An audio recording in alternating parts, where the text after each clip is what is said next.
Well, it's been nearly 1 year since a Waterbury man set fire to a house to escape after he says his stepmother held him captive for more than 20 years.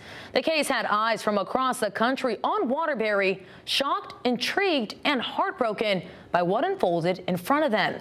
It also had thousands of people ask, how in the world could this happen? Fox 61's Stephen Reel spoke with Waterbury leaders about what they witnessed 1 year ago and their role to help make sure something like this doesn't happen again. I sat down with State Republican Representative Joe Paletta and Leslie Zupkis and Waterbury Mayor Democrat Paul Pernaruski to hear their perspective on what happened and hold them accountable with their plans for the future. What was your reaction to when the news first came out about this case? I don't know how else to put it. It was just a horrific story. And to think that there was someone on a street that I would have gone by lots of times over the 20 years or so that was locked in there and being treated that way was just an awful realization. It's horrible. You can't even fathom that somebody would do that to their child. How could this happen? There were warning signs.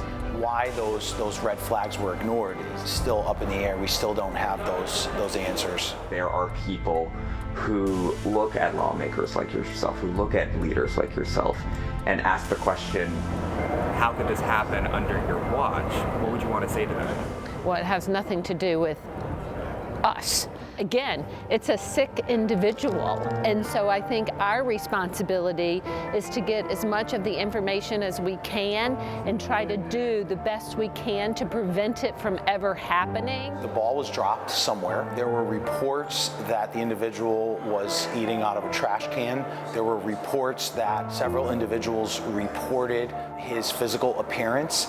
And ultimately, when his mother took him out of school, he never returned. So my biggest question that remains unanswered is, where is the documentation? We're slowly understanding how it happened. We're going to learn more when this case ultimately goes to trial, if it does, and there'll be evidence back and forth. But these are just things that happen. We live in a society in which, as much as we think otherwise right now, we don't have Big Brother watching all of the time. These kind of things happen. That kind of feels like a little bit of a kind of brush off of everything. You want to protect everyone, you want to protect children, but you can't be, I don't think it's possible for anyone to be everywhere 24/7. I mean, bad things do happen in the world. That is unfortunately a fact of our society. For the most part, the society is designed to operate under the assumption that parents and caregivers are looking out for their children. So these are anomalies when you find a parent, or the father in this case, or a stepmother,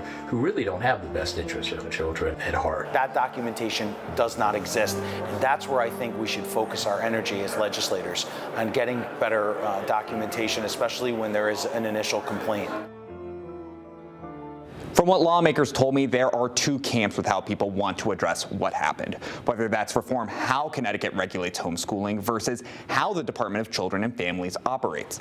In the studio, Stephen Reels, Fox 61.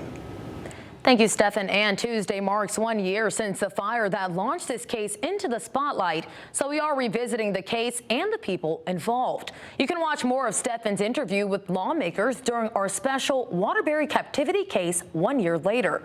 We're also taking a look at if recovery is possible for victims in these cases and what laws experts say need to be put into place to protect children. You can catch it on Tuesday, February 17th at 7:30 p.m. on Fox 61+.